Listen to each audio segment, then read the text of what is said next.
Hello everyone, welcome to our second installment for our CDA seminar in sociology, and for this particular video we will talk about discourse and society. So the source of this particular material is from Paltridge, the Discourse Analysis book that was published in 2022. You can read chapter 2. And these are the topics that we will be covering for this particular video. One, we'll talk about discourse communities and other related groups. And then we'll talk about discourse as social and local practice. We'll talk about the relationship between gender and identity, although we'll get into a deeper dive into those when we go to more specific topics in CDA, but we'll give you sort of a patikim or a gist of conversations around gender identity and how they are linked to discourse. And then we'll also talk about the relationship between discourse and ideology. Now, as mentioned in the previous video, discourse creates social relations, social interactions. So they are also relations of relations. So discourse and language and texts and utterances and conversations that we have are all part of what makes us a society, of what puts us together as a social group. Now, from the perspective of discourse analysis, there are particular groupings that sort of emerge or are formed by or co-constituted by discourse. The first one are discourse communities, and these are groups of people who share common goals and communicate in particular ways. They often have specialized language, jargon, and norms. Membership involves knowing how to use what kind of language and follow these norms. Like, for example, when you talk about call center agents, they have specific ways of talking to customers. They also have a specific type of parlance, no? And sa kanila nagsimula yung idea of team lead, right? Instead of middle managers. Of course, they do the same functions, but that particular parlance is very specific to that community of call center agents. So other than that, they also have particular speech acts that really make them sort of identify as a call center community, like speaking politely, following particular scripts, and using industry-specific terms. Now, discourse communities is related to but also have distinctions with communities of practice. And communities of practice emphasize how groups do things together, right? It's less about formal rules and more about learning and sharing practices as a group. Members build a shared repertoire of language, rituals, behavior through participation. Like, for example, a martial arts group, no, or for example your ROTC or your Citizens Army training, no, they learn together through particular practices and rituals and shared norms. They have particular hierarchies, like for example in martial arts or taekwondo you have bowing, there are particular commands, and there are certain color codes of uniforms that communicate a certain meaning that may only be understood by people within that particular community of practice. So, discourse communities look at communicative goals and communicative specificities, and then communities of practices zoom out even more and look at other symbols aside from communicative practices. They also look at informal norms, actions, and materials that are found within a particular community of practice. And of course, it's also very important, no, in sociological parlance that we have to discuss about these other social groups, no, like for example communities. So communities are close-knit groups working towards shared goals. But pre-digital era, communities used to be thought about as must be proximate to each other, must be geographically located to each other, and sort of as compared to the other three concepts that we have here, communities really have something to do with proximity. But now we have ideas like online communities, etc. No? But we understand that they have overlaps with the next three groups. The next we have collectives, and collectives are more looser groups with shared interests, but they have less intense contact as opposed to communities. Like for example, I am a part of a spoken word collective. I um, while there are spoken word artists that I consider my friends in the spoken word community or in the spoken word collective, but there are also other people within that collective that I don't have a very strong relationship to, but we do have some form of connection because when we get into a particular art space, then we have shared interests. So there are things that we share, there are things that we perform together, there are things that we sort of have a common goal, but our interactions, particularly for most of the spoken word artists, is not like how I would see someone who is a friend or a very, very close friend. Although many of my poet friends are some of my friends are also poets or within that community, but I wouldn't say that the full collective has the same intensity of friendship as I have with these particular friends. So collectives. Next, we have networks, and networks are connections spread through who knows who. So when you say network, for example, I would say that within my network, Brother President is a part of my network because I am part of the university. So I am somehow, from a hierarchical bureaucratic perspective, he's within my network, but we're not necessarily close. But there are particular channels wherein I could communicate with that person, right? So it doesn't have to have some form of like social emotional relationship, but because there are instances or through knowing who knows who or within a particular organization, then that particular person becomes part of your network. And that network adds up to your social and cultural capital. Probably not as strong as communities and collectives, but these are also part of what you can leverage on so that you can sort of achieve certain goals in life. And then we have affinity spaces, wherein these are sort of spaces, venues, whether that's tangible or non-tangible, wherein people with shared passions or interests connect with each other. Like for example, Twitter communities, Twitch communities, no, or gaming communities, or you have a YouTube subscription community, right? So they are connected with particular what do you call this? With particular interests and passions, right? And in these communities, collectives, and networks and affinity spaces, they can also have their own discursive identities, right? So, for example, in a, of course, given community, we have a particular, way of speaking and communicative goals. Now, when you talk about communities, but for example, for collectives, like for spoken word, there is sort of a larger discourse that is a little bit more leaning towards social justice, leaning towards critique of society.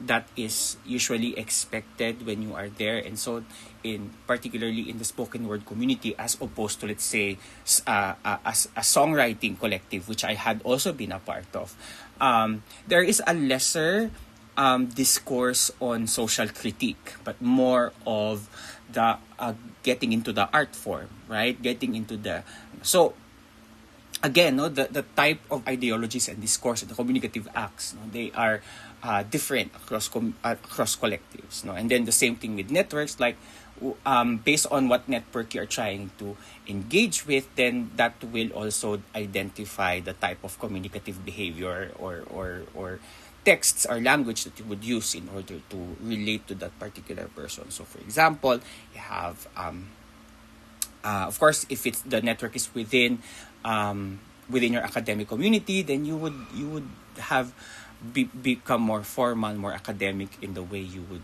talk to them. But like for example, when you talk about networks or affinity spaces that are less formal or more passion oriented or interest oriented, then you would use the particular discursive acts or parlance that is specific to their interests. Now we have to understand that our memberships are overlapping. So for example, in the examples that I gave from myself, right? I am part of the academic community of the LSU. Within my network are scholars wherein the LSU is connected, right? And but at the same time, also, I am a part of a spoken word collective. I used to be a part of a songwriting collective. And then I engage in various affinity spaces. Like, for example, I used to engage with like the BL affinity space during the time that it was such a big thing, right? The BL, Boys Love series, right? And then yeah, and those kinds of things, right? So you can be a part of different communities all at once, and that's the reason why this particular topic is interesting, because you navigate through all of these communities. Your communicative behaviors change across these communities. The way you engage with texts and the social performances that you do is different across these particular groups, right?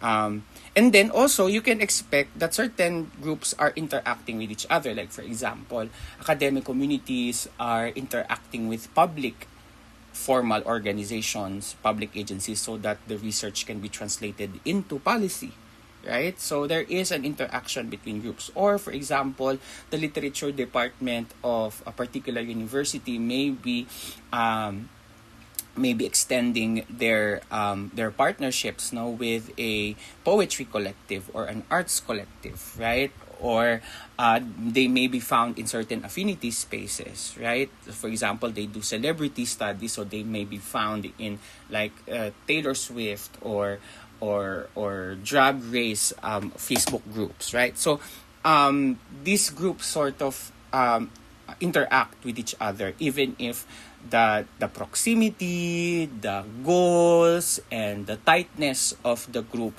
differ from never. And then as we go along, the boundaries become more and more blurred, particularly in an algorithmic society, in a very highly digitalized society, wherein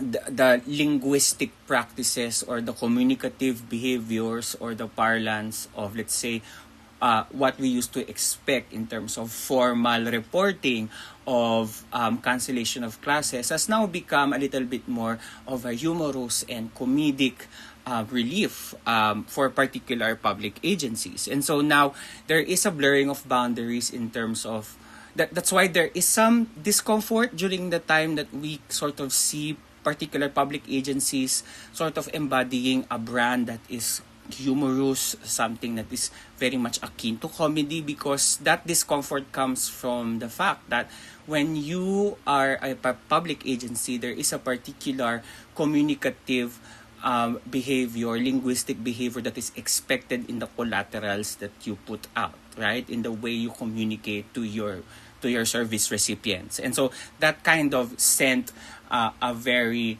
weird message to people that sort of caused discomfort, particularly for those who really hold on to that idea or image of the public agencies communicating in a particular way. Whether that's problematic or not, then it's something that can be discussed, argued, no. But I'm just saying, at the context is that the blurring of boundaries in terms of linguistic practices and this interdiscursivity is getting more blurred, right? Because we have more platforms for us to be able to sort of mold or integrate these things together. And now let's talk about discourse as a social and local practice. So first, we talked about the structures, right? About where discourse is produced, reproduced, reified, institutionalized, normalized, problematized, whatever, right? But now we're talking about discourse as the practice, right? The process within a particular society. So the argument of Paltridge is that discourse is a social and a local practice. And I would argue also that Fairclough is also within that same breath, no? Although Fairclough would be more in the critical side, as opposed to Paltridge, which is more on the linguistic side. So anyway, what is said here is that each person has their own linguistic repertoire. It means that we can say that, we're bilingual right? I can speak Filipino and I can also speak in English, right? But it doesn't mean that I have just two linguistic repertoire. Given that each discourse community have their own communicative behaviors, utterances, discursive expectations, then for every community, social group that we are a part of, we sort of integrate and embody all of the linguistic practices that comes with them. And that becomes a part of our linguistic repertoire, right? And people don't just have one way of speaking. We usually switch between languages or styles, not just languages, but also styles depending on a particular situation. Like the way I would talk at home would be different from the way I would talk in the university, as different as I would talk to my friends in the spoken word collective, as opposed to how I would talk to people in church, or how I would talk to people in a jeepney, no, or in an LRT or in a mall, right? So we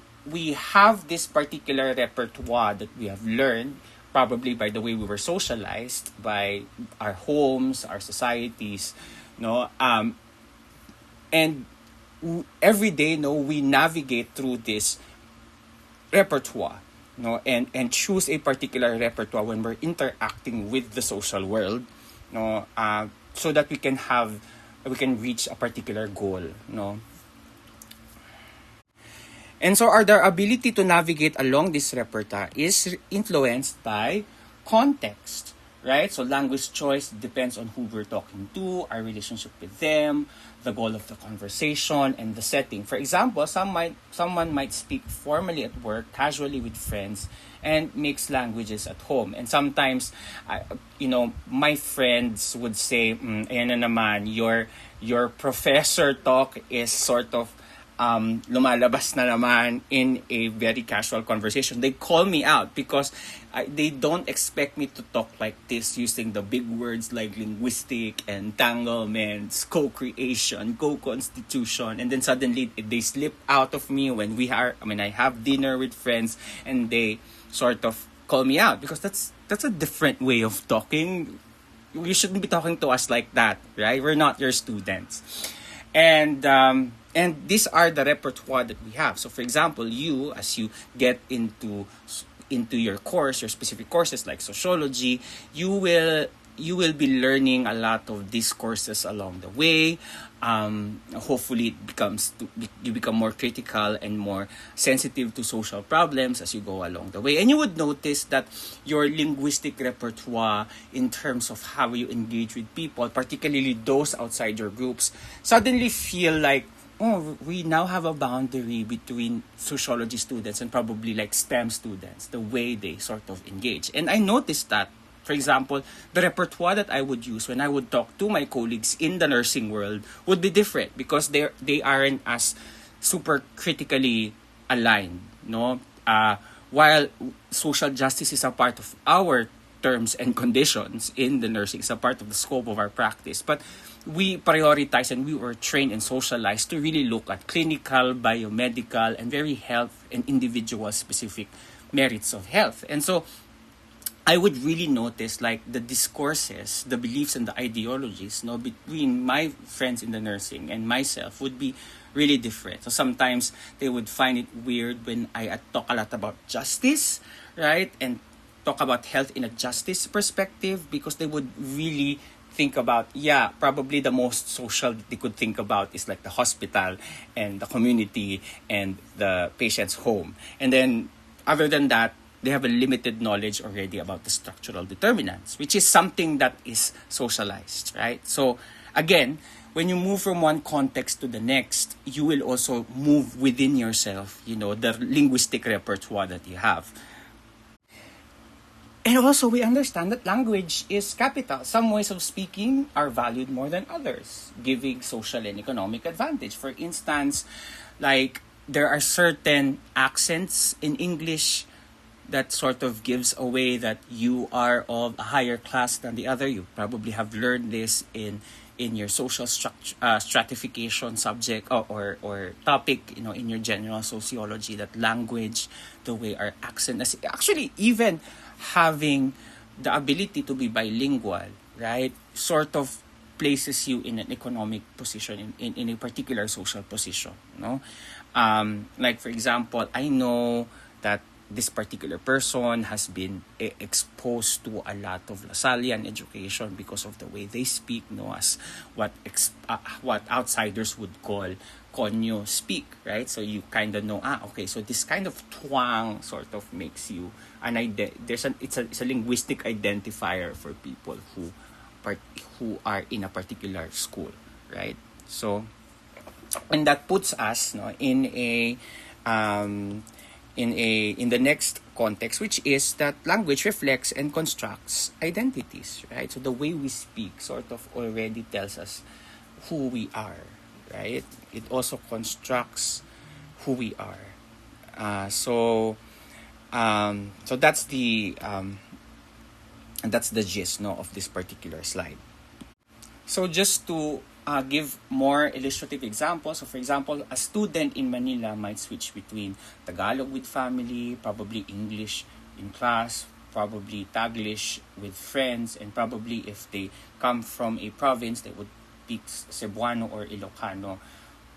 So this is a linguistic repertoire, right? So in call centers, workers often train to adopt a neutral or Americanized accent because it seems more professional. And that's an example of a linguistic capital, like language as capital. For example, a TikToker might speak in English for an international audience, but switch to Filipino or Taglish in IG stories for more local followers. And then we also know that there are different like interjections, no? Like probably you've watched. Maybe I'd attach that video with this, no, so that you can sort of relate. So there's this skit in Bubblegang wherein they make fun of the TikToker accent, right? And the way they construct their sentence and how it feels so hypnotic, right? So I don't wanna do it because I can't. No, but you probably have heard how the Filipino TikToker accent sounds like, right? So for example, K-pop fans would often sprinkle Korean words like uni, bias, egyo, oppa in conversations to show that they belong to a particular fandom. So those are some examples, no, in the Philippine context, probably in your generational context, to kind of demonstrate discourse as a social and a language practice. Next, we also understand discourse and gender, no, gender as, you know, a part of your identity, gender also as being performative, no, gender also as the structure itself, right? So so sex versus gender again, no, so probably you've had your multiculturalism in gender class already. So we do know that sex and gender are two different and distinct things. So early research has linked language used directly to biological sex. Now scholars focus on gender as socially constructed, something people do in everyday interactions, not something they simply are, right? And for example, no, like I would notice, I wouldn't say it's a normal thing, but I would notice like in the Philippines, Filipino men who have baritone voices such as this are more desirable traditionally. But when you go to a country like Thai, you would find that the men there often speak high-pitched voices, right? So again, that sort of blurs the boundary between sex and gender, being, you know, yeah, sure, you're biologically baritone, like you have a lower tone of voice, but you can actually perform and make it higher because it's more acceptable in society for you to talk in a particular high-pitched voice, right? So those kinds of things. And even biological sex, right, has a spectrum. Like you have intersex individuals, right? And individuals with non-XX and non-XY chromosomes, right? Of course, that's a different conversation all in all, but we're just saying that even the conversations around language use and discourse being tied to biological sex has transcended to looking at gender as more socially constructed. And of course, that brings us to this particular framework. I don't know if you've heard this before, but usually the students that I've handled know this already, but just in case you don't know, so GSC means sexual orientation, gender identity and expression, and sexual characteristics. So sexual characteristics is the one that has something to do with the primary and secondary sexual characteristics. So your primary sexual characteristics would be something like your genitals, right? And then your secondary sex characteristics would be like more body hair among males, lower tone of voice among males, wider shoulders and tapered hips among males as compared to females, having mammary glands, having breasts, right? More protruded breasts.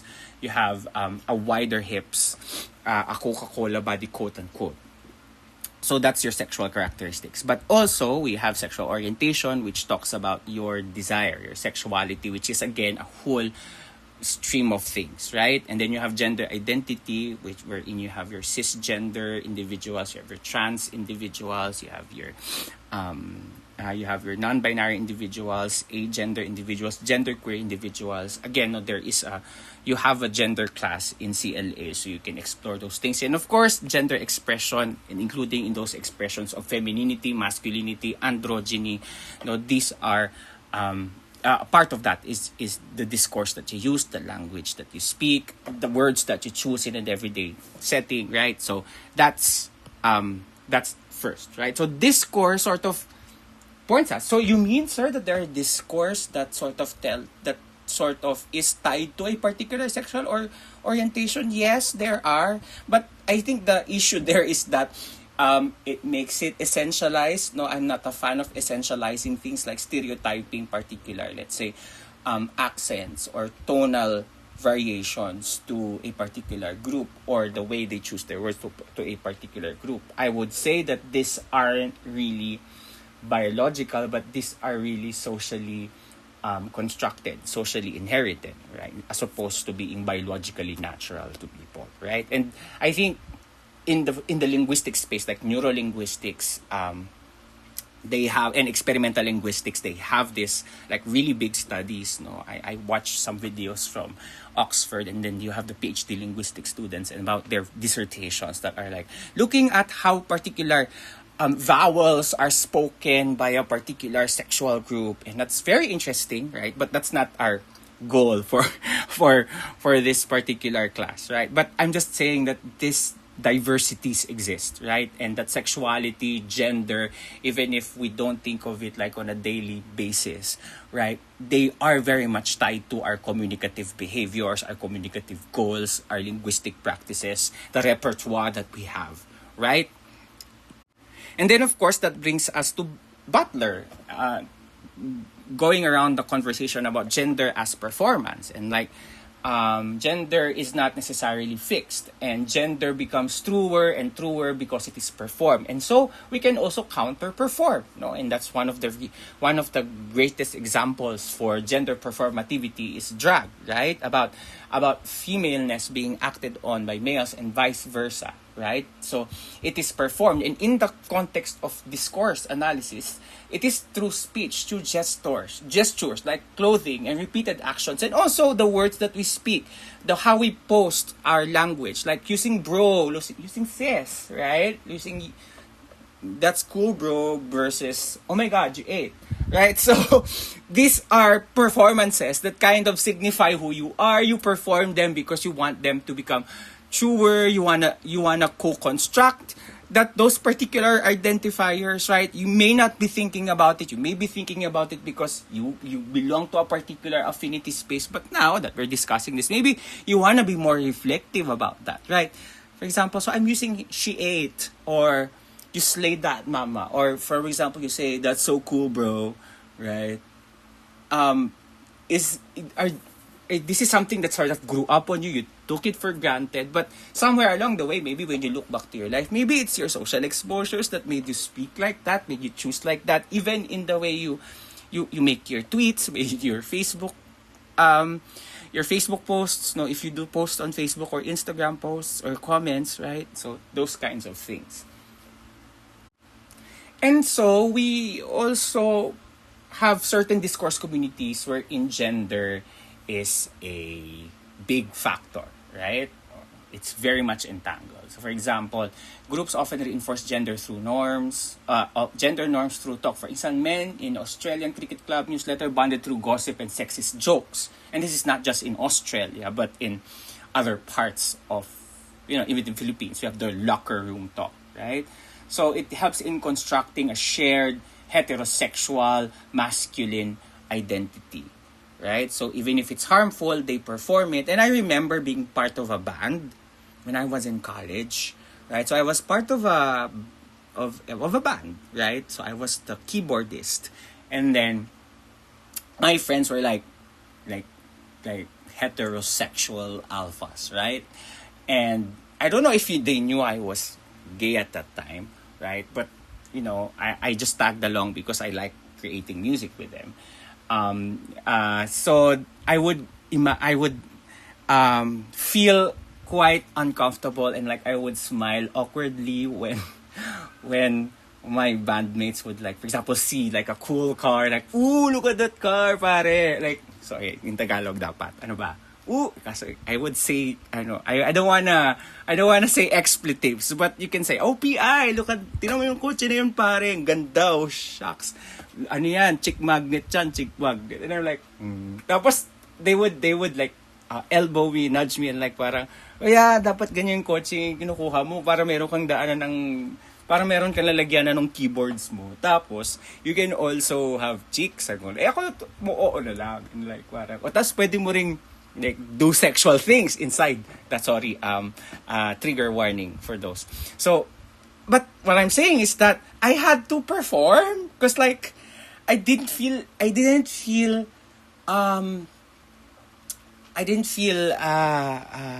necessarily safe, like, but I don't like girls, no, I don't like cars, and actually there is a joke in the band community where in keyboards is usually like a sus instrument in terms of queerdom, again essentializing, but again this is how, like, across discourse communities gender is being communicated, right? So the keyboardist is the least alpha among, like, and then the drummer is supposedly the most oozing with masculinity, right?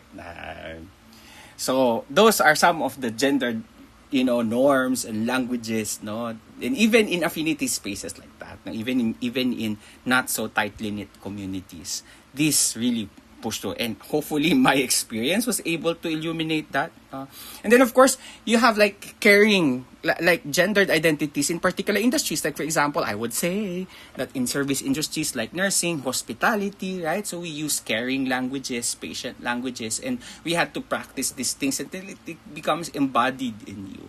So like I notice also that if a person has graduated, has a nursing degree or has an RN degree or has a caregiving degree or a social work degree, even if their profession is not nursing, even if profession is not social work, that caring vibe, they carry that through their lives because that's something they have been socialized with, right?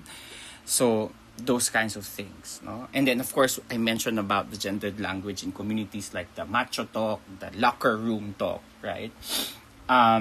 And so, like we said, no, we have to understand also that gender in identity are complex and layered. Gender is just one part of social identity and they intersect with class. Like, you have your baklang aircon and your baklang kanal, right? And I navigate through those both of those spaces, right? It also intersects with age. Like, there are certain jokes that I know that you probably don't know anymore because they come from my generation, right? So people may perform gender differently depending on the context, depending on the other affinity spaces where they're found, and sometimes multiple identities overlap and sometimes come into conflict, no? Like, for example, when I go to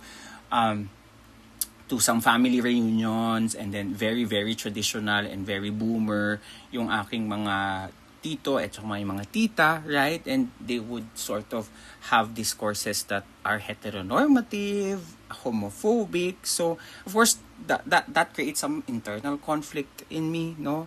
Because at the same time, I am also navigating within my age, which is in the Philippines, we are a gerontocratic society wherein people who are older are tend to be more powerful, more wise, right? And so you just also have to sort of, how do you now sort of navigate how to communicate what you want to communicate, particularly about gender justice and gender transformativity, if within those limitations, so that you also do not break relationships, right? And that's something that we go through every day, no? And these are real things that people like go through. And of course, we have the emergence of gender-neutral languages. Like, there is a greater movement towards the use of inclusive terms like they as singular, people instead of mankind, firefighter instead of firewoman, chairperson instead of chairman, those kinds of things, right? So for call centers, now workers are often trained to speak in friendly, politely, and empathetic. And usually these are coded as feminine, regardless whether the speaker is male or female. This is an example of performing gender through language. And then Filipino men often switch to macho, Tagalog, or Visayas slang with peers, but might often soften their tone with elders or in professional context. No, and then this now shows how gender is performed differently in different settings, in different age groups and generational groups. No? Sometimes when you are part of the affinity space of K-pop fandom, maybe you would use baby talk, no, or soft speech, no? Which project a cute feminine identity, no, while others use a more assertive or sarcastic tones to project confidence. And then again, when you have this stan culture like slay queen, bro, these mark gendered ways of belonging to online groups regardless of someone's actual gender, right? So anyway, this slide is just showing what I was rising earlier, right? So there is a rise of gender neutral and of course gender affirming language, right? So I think it's not enough that we just are gender neutral, but we also have to be gender affirming. And of course, that is something that we are going through at this particular point in time. As I'm making this particular video, there is an increasing resistance, a pushback against gender transformative language, gender affirming language, gender neutrality, pronouns in general, right? And this is something that we will have to contend with, from a day-to-day basis, right? And then, as I mentioned, gender and identity are complex and layered. And so we experience a lot of intersectionalities, like as how would you speak, like for example, in my case, there are discourse communities for being a part of the queer community, but at the same time, I'm also part of an academic community. So how does a queer academic sort of navigate through those linguistic repertoire, so that I could achieve my communicative goals, whether that's in speech or in writing, right? And of course, since we've talked about different layered identities, so discourse, again, as we have established over and over again, that discourse is very much related to identity. And that identity is an ongoing work. It's not something that's stable. At least when you look at it sociologically, it's not something that's stable. It shifts.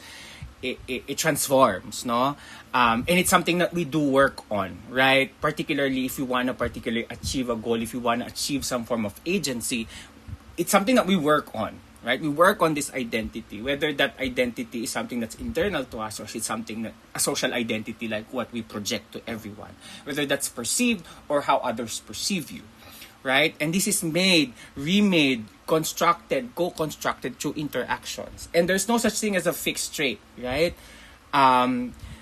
Probably, for example, right, when you say, I'm a Leo and I'm like this, right? Personally, I don't believe in zodiac signs. But it becomes true to you because you continue to perform that identity in the language that you speak. And so it becomes truer for you. It co-constitutes who you are as a person, right? And so now you are a Leo, no? with all of the water, fire, earth signs, right? So sorry, I don't know, no judgments. It's just not my personal thing, right? And that we have to identify that our identity is not ano. So when you say ipakita mo kung sino ang tunay na ikaw, in what context? What does that pakita mo ang tunay na ikaw? No, there's always that argument of authenticity, like and that authenticity is like the best like virtue out there. Like you can be a bad person but as long as you're authentic, okay yun, nagpapakatotoo ka lang naman. What does that even mean? Right? When we all know, and particularly as sociologists, we are expected to know that identity is not fixed, that we navigate through all of these social structures, no, right? In order for us to be able to meet whatever goals we have, no, to have that sense of completeness, right? So yeah, so we have multiple shifting identities, right? We hold many identities. We're probably a student, but at the same time we're also like a gamer, and also you're a brother or a sister, or you are also a child of someone, a grandchild of someone, right? Maybe you're a volunteer in an organization, an officer in an organization. So we have multiple layered identities, and each of them sort of resides in us, and then they are enacted and embodied and performed, based on a particular context, and also informs our discourses in the terms, the language used, Identity is constructed through discourse. Identities are not natural or fixed. They are made, remade, negotiated in interaction. Through what we say, how we say it, and how others respond. Through what we write, how we write it, and how people write back to us.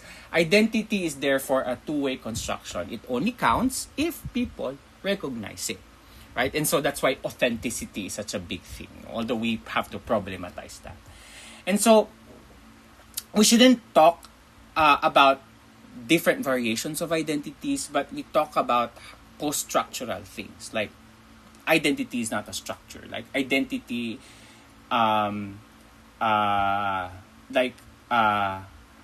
also, like, for example, when we talk about language, it has to be more descriptive and critical rather than prescriptive. Early work correlated language features with social categories like classes, pronunciation. Newer work treats identity as a constant process, forged in discourse, not a stable attribute. So context, space, and time matters, right? When a person gives off, what a person gives off depends on the purpose of the talk, the immediate context, and the space and place of interaction. There are those who speak very formally, yet feel so passive-aggressive, right? Because there's a particular context and a particular place for it, right?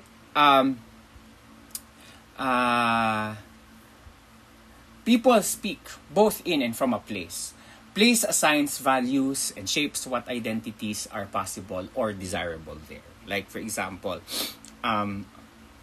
probably in CLA, I can be like super duper queer and everything, but in my previous university where that's very religious and very conservative, right? I cannot really talk a lot about gender justice, sexuality justice so much. While this is a part of my core, it's something that I have to sort of not perform more loudly during that period because it could be dangerous for me. It might not be acceptable for that particular context, So those kinds of things. It's also multimodal, right? It's not only the way we speak, but also the way we write. There may be disjoints. When there is also a disjoint in the way you talk and the way you write, then also those language affordances, also sort of constrain and liberate your identity work, right? So, we do a lot of identity work, particularly online, right? In chat rooms and platforms, identity is built multimodally by the words that we use, the typography that we choose. Like, if you use Jejemon language, I don't know, naabutan nyo pa ba yun? Like when you use emojis, images, avatars, layouts, right?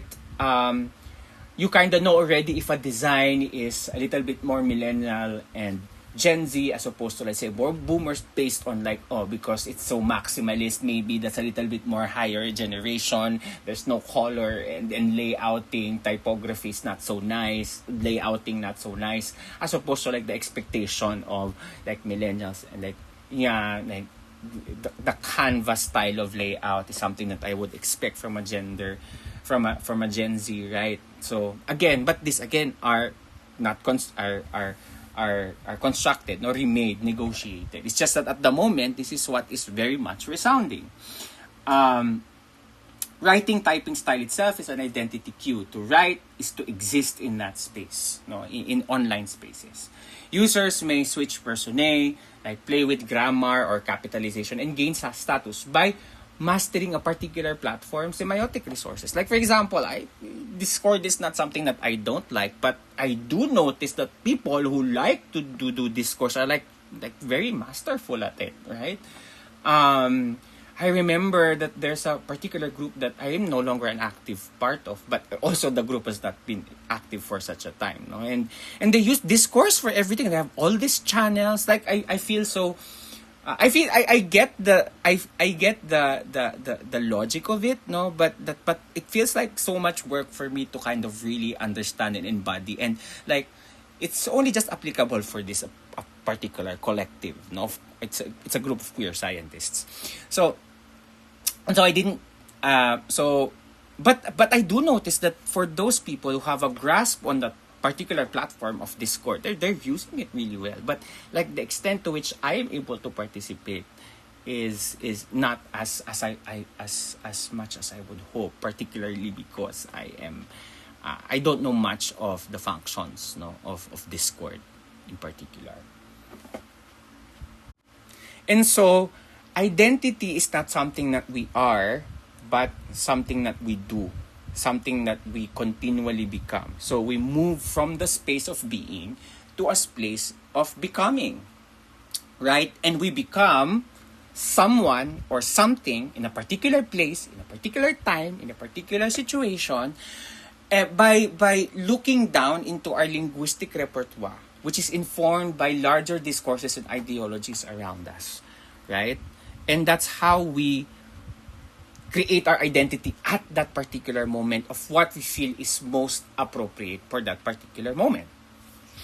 Right? So, yon.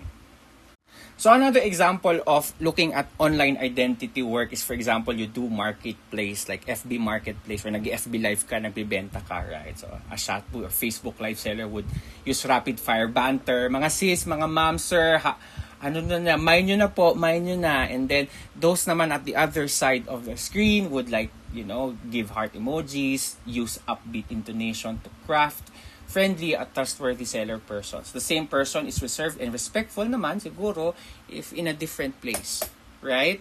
So, for example, sa basketball, like in a barangay court, no, may mga boo, taunting, right? May minsan, no, talagang very very emotional na pagsigaw, pero 'di ba? But if there's kaya sigaw, foul, hindi yan, no, luto yung referee, ganyan. Pero you can't act the same way when you are at work, right? So those kinds of things. And then identity and discourse also is influenced, and this is regardless whether this is spoken or written. So we've discussed about other digital affordances, like paralinguistic digital affordances like hearts, emojis, likes, etc. So we'll talk about like more traditional ones like spoken and written. So the argument of Paltridge is that casual talk entails heavy social work. It feels casual, it feels effortless, but there's a lot of social work that goes into it. It looks trivial, but it's actually highly structured and used to negotiate identities and relationships, or even begin relationships in the first place. In small talk, we confirm similarities, and we also explore differences, right? So we see whether or not we want to establish if like this is what I do better, or this is what I'm interested in, and this is something that we can have complementarity with each other, or what are we like similar, or what do we stand in solidarity with. So identity again is co-constructed and shifting. So this is the social work that I do for me in the linguistic repertoire that I have to kind of portray a particular identity. But remember, it's co-constructed, right? If they don't respond to you the way you want to, then there is a barrier in terms of the identity that you want to make. Now, if they also have like doubts about you, they feel that the way you are able to speak doesn't really match in their parlance. Their positionality also kind of reflects how they would judge you or evaluate you, right? Your authenticity or whatever. And the values they have as well, no? So when we speak, we both present a self and a position others. Identities are joint productions that change with the interlocutor, no? Kung sinong kausap natin. Frequency of contact, involvement, and affiliation. Desired membership shape motivation and investment. So for example, if we want to build a relationship with a particular person, like gusto natin siyang maging romantic partner in the future, then we spend more time. We probably would create an identity using the linguistic repertoire that we have and we want to learn from, no, to get that particular yes for that particular person, right? But if this particular person, we don't really have a particular goal for this person, right? So maybe we won't be doing as much social work in terms of the identity, or maybe we wouldn't care what identity they pick up from how we talk or how we curate our language, right? So identity and written discourse. Writing also projects identity, right? Academic writing is often presented as impersonal, but all writing indexes a stance and a relationship to readers. Like for example, when I say this research suggests, then it kind of identifies me as someone who does research, as someone who talks to like a scholarly community, right? So that's called indexicality. So indexicality of writing as a social organizing force, right? So for example, when you index in your writing na you are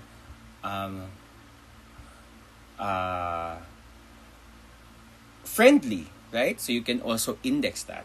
Please comment on your favorite memory of me, right? So you are indexing through your writing that you want to sort of make other people perform the relationship that they think they have with you, right? Through that exchange, right? So the indexality of writing is a very important social organizing force.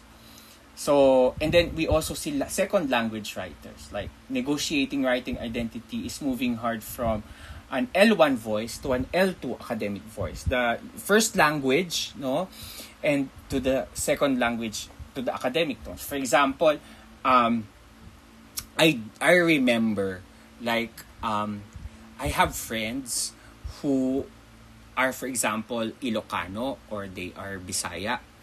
And then they say that in order for them to talk to me in Tagalog, they have to go through translating in their head their Bisaya language to English first before they... or to English first, and then before they get to translate it into Tagalog. So there is, again, no, some second... And so there is a bigger social work, no, that is being expected from those... So the more distal you are from the language that you want to communicate with, the more work that you have to go through. Of course, those work can be now appended by a lot of or sort of integrated by a lot of things. Like for example, you have an AI automatic translator and everything, right? But again, so those are some of the notes, no, how writing, no, how you're able to write in English or write in Tagalog, no, is being influenced, right?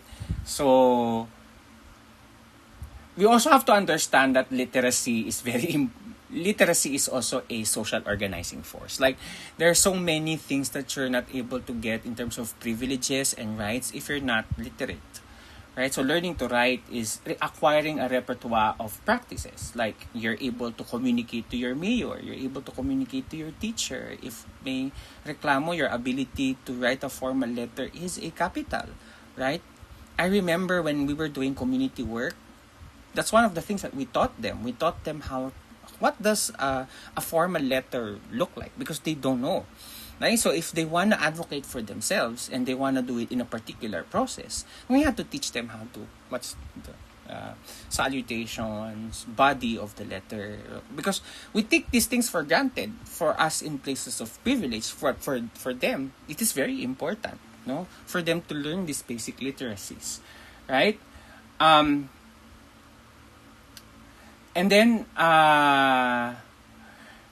we'll talk about the styles of academic writing later, no? So Paltridge discussed about hedging, engagement, right? And so these are more linguistic, and then we'll get through them later, no, when we go to like the hardcore CDA stuff. But we're just connecting discourse and society and social relationships, right?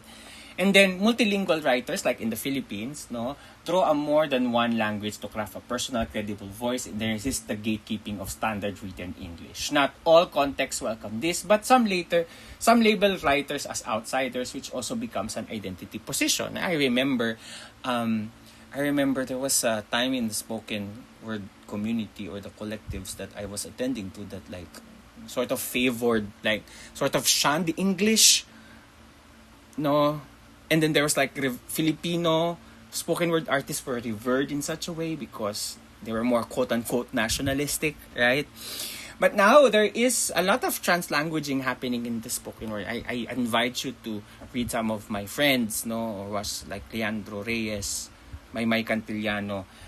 These are really good trans-languaging spoken word. They mix mga Tagalog and English in a particular set, no?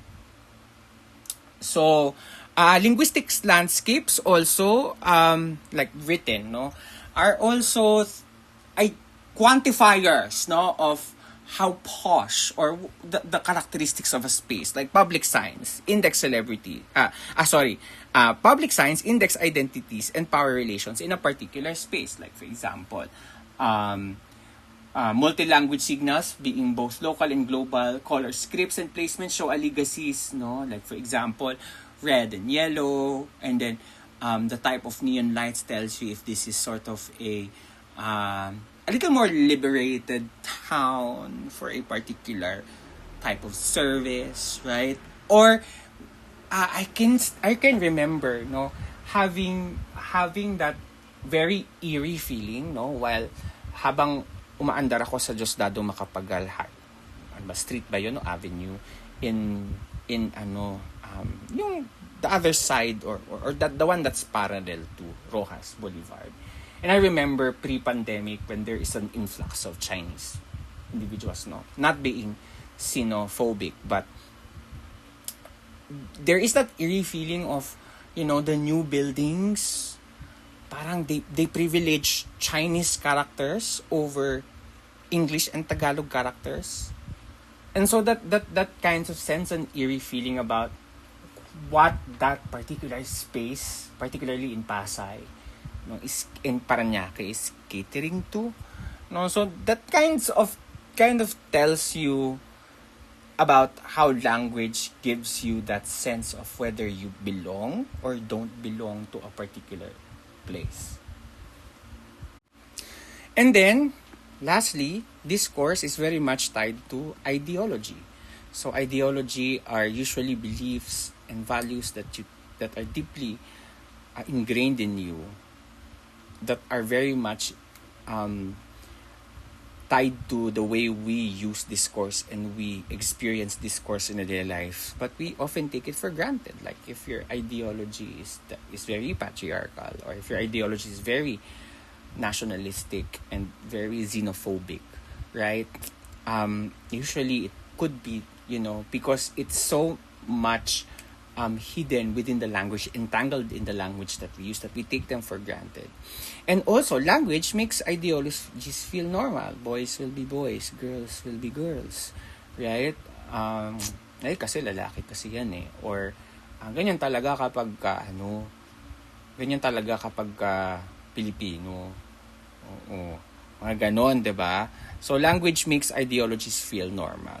But also, we have to understand that discourses compete. Like, when you have a discourse for climate change, right? And then the discourse for energy efficiency versus class related issues. And we've seen a lot of competing discourses, particularly in the jeepney modernization issue, right? So on one end, you have that climate change, energy efficiency discourse, like we have to take care of the environment. And then you have like the other side of the discourse we're in. But yes, no, but why do poor jeepney drivers have to take the brunt of it, no? While I do argue very, very much that this is not something that's supposed to be competing, they have to be working together, they have to be integrated. If a government is good and participatory and really caring about its people, then it shouldn't be a problem to meet both climate change needs and also class-related needs, no? Alleviating poverty. They shouldn't be separate discourses. But we've seen that in that particular issue of how those discourses compete and how people in their high towers, no, the elites, no, are enjoying people, even if no both of them have good points, right? Poverty alleviation muna, hindi climate change muna.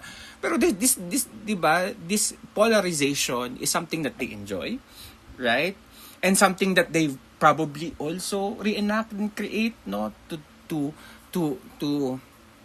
engage in their more populistic tendencies, right?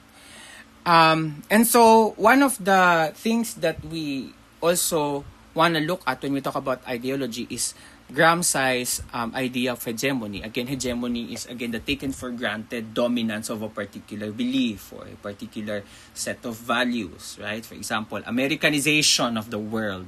Well, its hegemony is sort of crumbling down now because of whatever is happening at the moment we're doing this video, no, in its current president. But again, that's an example of cultural hegemony, no, America as a cultural hegemon, right? English and Anglophone, no, Anglo-Saxon language as an hegemony. And of course, we understand from Sapir-Whorf hypothesis that certain language brings culture, and so whatever culture brings English brings, and it becomes something that is. And then language helps in terms of reifying American hegemony, Anglophone hegemony, hegemony of whiteness, hegemony of patriarchy, right? So of cisgenderism, right, etc. So these are the things that we look at, and then we also underscore that discourse, the language that we use, how we use them, the social practices tied to that language, and the ideologies that sort of support those things, no, they're all connected. So in this paper, we talked about discourse and how it's related to social groups, how it's related to your social identity, your gender, how it's a social practice, and how it's related to ideology.